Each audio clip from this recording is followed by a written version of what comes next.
Levez-vous pour prendre la tête de ce peuple meurtri. Présentez-vous à l'élection présidentielle de 2023. C'est par ces mots que 15 intellectuels congolais appellent le docteur Denis Mukwege à être candidat à la fonction suprême en RDC.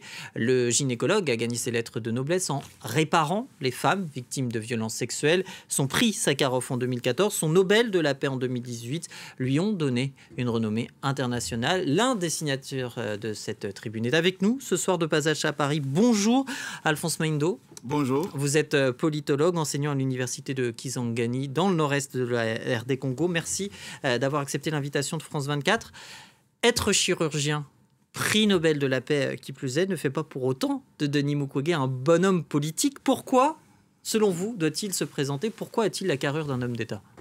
Vous savez, lorsqu'on regarde, beaucoup de gens ont tendance à considérer Mukwege comme un simple médecin. Il n'est pas que médecin. Mukwege, c'est d'abord quelqu'un c'est un homme de foi, un homme d'action, quelqu'un qui croit ce qu'il fait et qui fait c'est en quoi il croit. Et donc on est là face à quelqu'un qui a l'habitude de faire et de croire en ce qu'il fait. Et ensuite, le docteur Denis Mukwege, c'est quelqu'un qui a fait ses preuves en termes de mise en place et de mise en œuvre de beaucoup de programmes de développement, d'économie, de mise en place des systèmes socio-économiques solidaires. Et chaque année, beaucoup de gens ne le savent peut-être pas, mais nous qui le côtoyons, nous savons que chaque année, il y a au moins 20 000 personnes qui profitent, qui sont donc appuyées par le travail du Dr Denis Mukwege pour être autonomes, pour pouvoir vivre dignement, pour pouvoir gagner leur vie. Et le docteur Denis Mukwege, même si on regardait ce moment du point de vue de médecin, qu'est-ce que fait un médecin? Le travail d'un médecin, c'est d'abord de faire un diagnostic. Et ensuite, une fois que vous avez fait le diagnostic, c'est de pouvoir des thérapies possibles. Et ensuite, de décider d'une thérapie. Et après, maintenant, vous allez commencer à revoir la thérapie jusqu'à ce que les malades guérissent. C'est exactement ce qu'on attend d'un homme politique. Un homme politique, c'est quelqu'un qui doit être capable d'analyser la situation de son pays et de pouvoir de regarder les solutions possibles, eux d'en décider d'une, et ensuite d'essayer de mettre en œuvre et de faire des adaptations nécessaires. Et cela, le docteur Mukwege le fait au quotidien. Alors justement, face à ce diagnostic dont vous parlez, quelle est la thérapie qu'envisagerait le docteur Mukwege pour sauver finalement, si je vous entends bien, la RD Congo aujourd'hui? Voilà, et c'est très important pour le docteur Mukwege. Le docteur Mukwege, il veut qu'il y ait un changement profond dans ces pays. Et c'est ce qu'il a toujours fait.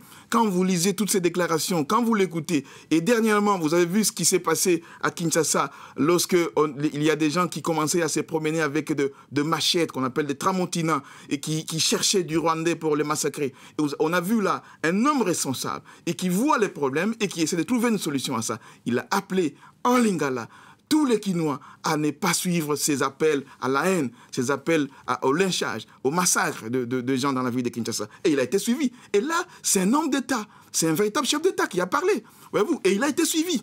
Et donc, c'est cet homme-là, et qui a donc ses compétences, et qui a montré ses preuves, et qui aussi, voyez-vous, et qui a aussi un leadership et une vision, et qui a milité, qui milite pour une justice transitionnelle, et qui sur beaucoup de domaines. Et quand vous parlez avec lui, nous qui le côtoyons au quotidien, on voit que c'est une véritable encyclopédie, mais aussi un homme pragmatique. Voyez-vous, qui n'a pas seulement de connaissances. Moi, je suis de Sciences Po, mais quand je discute avec lui, je me sens très à l'aise. Voyez-vous, il comprend mon langage et il essaie de parler mon langage. Et donc, c'est ce qu'il fait avec d'autres collègues d'économie aussi. C'est quelqu'un qui a donc une vision et qui a un leadership. Et pour nous, il faut ce type d'homme et qui ne veut pas le pouvoir pour le pouvoir et qui veut un changement profond. Et c'est pour ça que c'est essentiel que dans cette quête de pouvoir pour un changement profond, et non pas avoir seulement la présidence, il faut que ceux qui se reconnaissent dans cet appel que nous avons lancé, qui s'organisent à tous les niveaux, au niveau national, au niveau des provinces, des territoires, tout ça, qui croient en ces messages-ci, et qui s'organisent en cellules pour se mettre prêts pour pouvoir porter ces messages de changement dont nous avons besoin. Alors justement, vous l'avez rappelé, vous êtes proche de lui, est-ce qu'il est au courant de votre démarche? Comment il réagit? Parce qu'on le rappelle, ce n'est pas la première fois. En 2018 déjà, oui.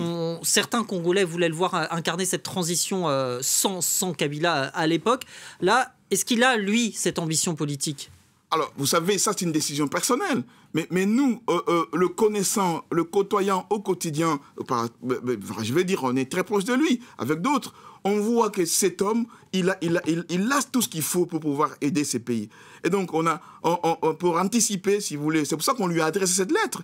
Et on lui a remis la lettre. Et le connaissant, c'est quelqu'un qui est d'habitude, quand il n'est pas d'accord avec quelque chose, il vous répond immédiatement. Il vous dit, je ne suis pas d'accord. Mais là, il a rien dit. Et il a demandé seulement de prendre du temps pour réfléchir. Ça signifie que c'est déjà un pas positif, qu'ils prennent le temps d'examiner cette demande qui vient de la base, qui vient de la société civile. Parce que pour nous, la société civile est aujourd'hui une alternative crédible. Parce qu'on a essayé toutes les recettes politiques possibles. On a vu des gens d'opposition qui ont pris le pouvoir. On a vu même des gens qui sont venus avec la guerre et qui ont pris le pouvoir. Mais rien n'y fait. Et le pays est dans un état critique, une décrépitude totale. Et donc, il est maintenant temps d'essayer une autre recette que les citoyens se prennent en charge. Merci beaucoup. Je vous en prie. Pardonnez-moi, c'est tout le temps qui nous est imparti. Malheureusement, on pourrait en parler évidemment des heures. Affaire à suivre, en tout cas, puisque l'élection présidentielle en RD Congo, ce sera en 2023. On verra donc si Denis Mukwege vous a entendu cet appel. Merci beaucoup d'avoir été avec nous de France 24 ce soir.